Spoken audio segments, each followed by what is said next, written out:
ابھی next question ہے، ہمارے معاشرے میں عوام الناس کی اکثریت یہ سوال پوچھتی ہے کہ عام غسل اور غسل جنابت میں کیا فرق ہے؟ مزید یہ کہ اگر ہم غسل کو سنت کے مطابق ادا کریں تو کیا ڈائریکٹ نماز پڑھ سکتے ہیں یا پھر نماز پڑھنے کے لیے الگ سے وضو کرنا پڑے گا؟ دیکھیں یہ بڑا کرٹیکل سوال ہے، یہ اکثر لوگ کرتے ہیں. میں نے وضو، غسل، تیمم، استنجا، حیض و نفاس کے مسائل، اس پہ 42 مسئلہ ڈیٹیل ریکارڈ کروایا تھا آلموسٹ 7 سال پہلے. اس میں نے بتایا تھا سورۃ المائدہ میں سٹارٹ کے اندر ہی وضو کا طریقہ آیا ہے کہ چہرے کو دھویا جائے، اس کے بعد دونوں ہاتھ کونیوں تک، پھر سر کا مسح اور پاؤں کو دھویا جائے. بل یہ پاؤں کے مسح والا اختلاف بھی ہے اپنی جگہ. المصنف ابن ابی شیبہ میں موجود ہے کہ اکرمہ جو تابعی تھے ابن عباس کے شاگرد، وہ پاؤں پہ مسح بھی کر لیتے تھے. اس کو زیادہ جھگڑا نہیں بنانا چاہیے. تو یہ وضو کا طریقہ قرآن کے اندر ہے، بخاری مسلم میں درجنوں احادیث ہیں، بلکہ مسلم شریف کے اندر تو 1000 سے زیادہ احادیث ہیں وضو، غسل، نماز اور طہارت کے مسائل کے اوپر، 1000 سے زیادہ. لیکن یہ آپ کو کہتے ہیں جی وہ وضو کا طریقہ تو امام حنیفہ نے بتایا ہے، وہ تو احادیث کے اندر موجود ہے. تو آپ بخاری مسلم دونوں میں حدیث موجود ہے کہ نبی علیہ السلام غسل کیسے کرتے تھے. امہات المومنین نے روایت کی ہے کہ نبی علیہ السلام جب بھی غسل جنابت کرتے تھے تو آپ علیہ السلام غسل کرنے سے پہلے استنجا کیا کرتے تھے.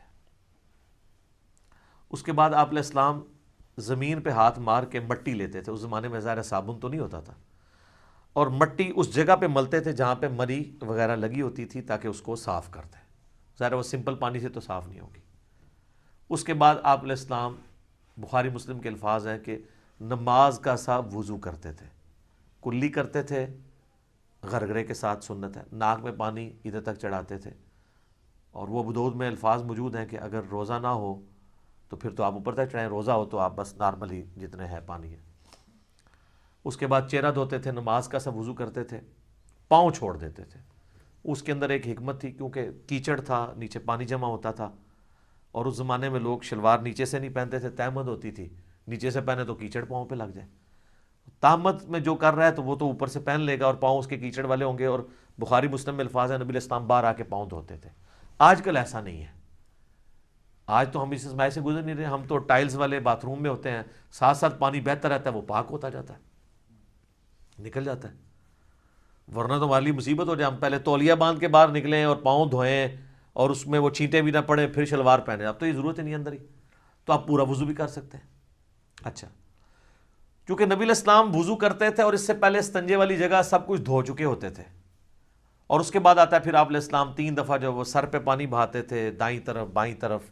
ذرا وہ غسل ہوتا تھا ایک برتن اور بالٹی کے ذریعے، تو وہ اسی طریقے سے ہی ہوگا. آج کل تو شاور ہے، مسئلہ ہی کوئی نہیں ہے. تو اس کے بعد آپ پاؤں باہر نکل کے دھوتے تھے، اور اسی وضو کے ساتھ غسل کے ساتھ وضو بھی شمار ہو جاتا تھا. لیکن یہ اس صورت میں ہے جب غسل کے دوران آپ کے ساتھ کوئی ایسا معاملہ نہ ہو جو وضو کو توڑ دیتا ہے. اگر اسی دوران کسی کی ہوا خارج ہو جاتی ہے یا پیشاب کا قطرہ نکل جاتا ہے تو پھر وہ غسل کر کے نکلے اور کہ جی میرا وضو ہو گیا، تو اپنے آپ کو ہی دھوکہ دے رہا ہے. کیسے ہو گیا؟ اس کو تو پھر اینڈ پہ دوبارہ سے وضو کرنا ہوگا.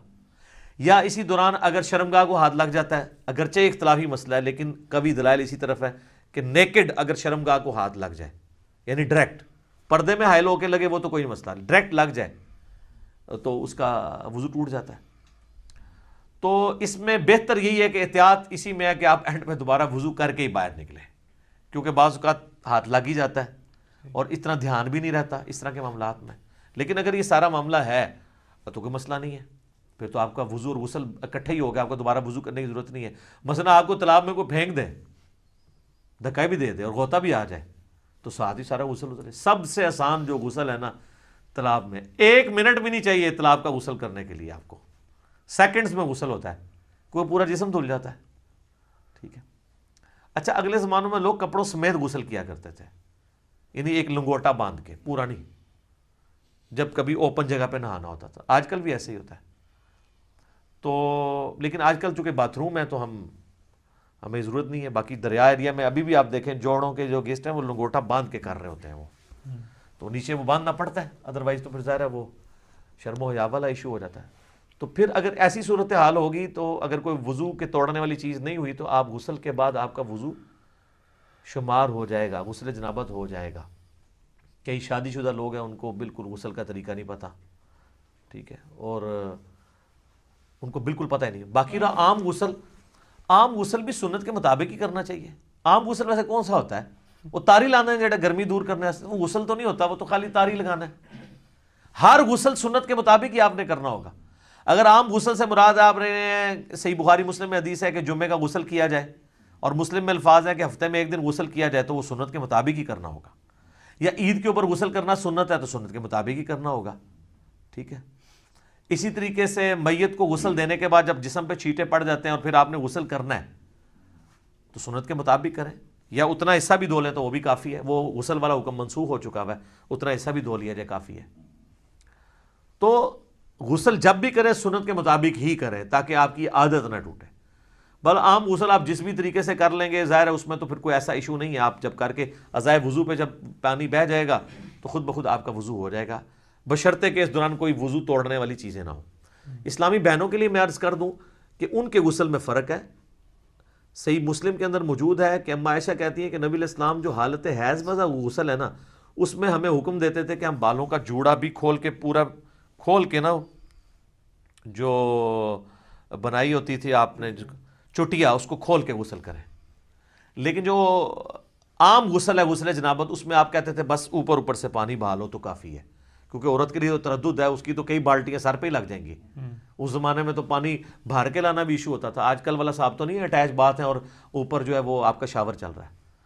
تو اسی والے سے وہ سیدہ عائشہ کے پاس کچھ تابعین آئے بھی تھے، وہ مانتے ہی نہیں تھے کہ جی آدھی بالٹی سے کیسے غسل ہو سکتا ہے۔ تو عائشہ ان کے سامنے آدھی بالٹی لے کے گئی، پردے میں موٹے کپڑے میں، اس وقت ظاہر اٹیچ باتھ کپڑے والے ہی ہوتے تھے، ٹوائلٹس گھروں میں نہیں ہوتے تھے، گھروں کی چھت پہ ہوتے تھے یا باہر زمین میں، لیکن باتھ روم تو گھر کے اندر ہوتے تھے کیونکہ اس میں بدبو والا نہیں، پانی بہہ جاتا ہے۔ وہ کہتے ہیں جی سیدہ عائشہ نے غسل کر کے دکھایا، بخاری مسلم میں آتا ہے۔ تو میں نے اس کو بھی جواب دیا تھا، وہ انہوں نے ان کے سامنے نہیں کیا، ان کا وہم نکالا ہے کہ دیکھو اندر ٹوٹی بھی کوئی نہیں ہے، میں یہ پانی لے کے جا رہی ہوں، اسی سے غسل کر کے نکلوں گی۔ تو وہ ان کا وہم نکالنے کے لیے تھا۔ تو یہ غسل اس صورت میں شمار ہوگا، اس کے ساتھ وضو بھی، جب کہ وضو توڑنے والی کوئی چیز نہ ہو، تو ظاہر ہے اتنی احتیاط کے ساتھ۔ بعض لوگ تو بیچارے پوری احتیاط سے کرتے ہیں، اینڈ پہ جب وہ یعنی وہ کپڑے پہننے لگتے ہیں تو شرمگاہ کو ہاتھ لگ جاتا ہے، تو پھر 0 پہ آ گئے، جیسے 99 پہ سانپ کاٹ گیا تو نیچے آ گئے۔ تو بہتر یہی ہے کہ تسلی سے کر کے نکلیں، بعد میں آپ وضو کر لیں، اور اس میں کوئی غلو والا شمار بھی نہیں ہوگا، ظاہر ہے کہ آپ اس اعتبار سے کر رہے ہیں۔ اچھا یاد رکھیے گا، ایک مجھے ضمناً آیا، لوگ پوچھتے بھی رہتے ہیں غسل کن چیزوں سے ٹوٹتا ہے؟ غسل اسی صورت میں ٹوٹے گا جب شہوت کے ساتھ منی خارج ہوگی، یا میاں بیوی ازدواجی تعلق قائم کریں اور اس صورت میں چاہے منی خارج ہو یا نہ ہو، بس یہ 2 چیزیں جن سے غسل ٹوٹے گا، ٹھیک ہے۔ حیض والا تو عورتوں کا معاملہ الگ ہے، تیسری کوئی صورت نہیں ہے۔ بعض اوقات پیشاب کرتے ہوئے منی کے قطرے نکل جاتے ہیں تو وہ شہوت کے ساتھ نہیں نکلے، اسے ودی کہتے ہیں، وہ منی نہیں ہوتی، وہ غسل نہیں توڑے گی۔ اسی طریقے سے بعض لوگ بیچارے پہلے غسل سے پہلے وضو کرتے ہیں، اس کے بعد جب سر پہ پانی ڈالتے ہیں تو ٹھنڈک کی وجہ سے پیشاب کے قطرے نکل جاتے ہیں، وہ سمجھتے ہیں آپ پیشاب نکل گیا پھر دوبارہ سے غسل شروع کرنا ہے۔ نہیں، پیشاب نکلنے سے غسل تو نہیں ٹوٹا، وضو آپ کا ضرور ٹوٹ گیا، تو وہ وضو تو آپ نے ویسے بھی اینڈ پہ دوبارہ ہی کرنا ہوگا احتیاطاً، غسل آپ اپنا جاری رکھیں۔ غسل کے دوران پیشاب کرنے سے، ہوا خارج ہونے سے غسل جہاں تک پہنچا اس کو آگے ہی لے کے چلیں، پھر 0 پہ نہیں آپ نے آنا، کیونکہ وہ غسل نہیں ٹوٹا، آپ کا وضو ٹوٹا ہے، تو وضو تو آپ دوبارہ بھی کر لیں گے۔ غسل توڑنے والی چیز میاں بیوی کا ازدواجی تعلق ہے، خواہ اس میں منی ہو یا نہ ہو، اور یعنی نائٹ فال، یعنی منی کا شہوت کے ساتھ نکلنا، وہ نائٹ فال کے ذریعے ہو یا کسی اور غلط طریقے سے ہو، یعنی میں کوڈ ورڈز میں بات کر رہا ہوں، تو وہ غسل کو فرض کر دے گی، باقی اور کوئی چیز جو ہے نا وہ غسل کو فرض نہیں کرتی۔ تو یہ ایسے مسائل ہیں جو لوگ عموماً پوچھتے رہتے ہیں، تو آسان ہی معاملہ ہے جی، آپ دین سیکھیں، دین میں آسانی ہے۔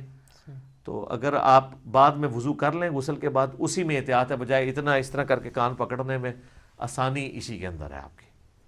ٹھیک ہو گیا جی، جزاک اللہ۔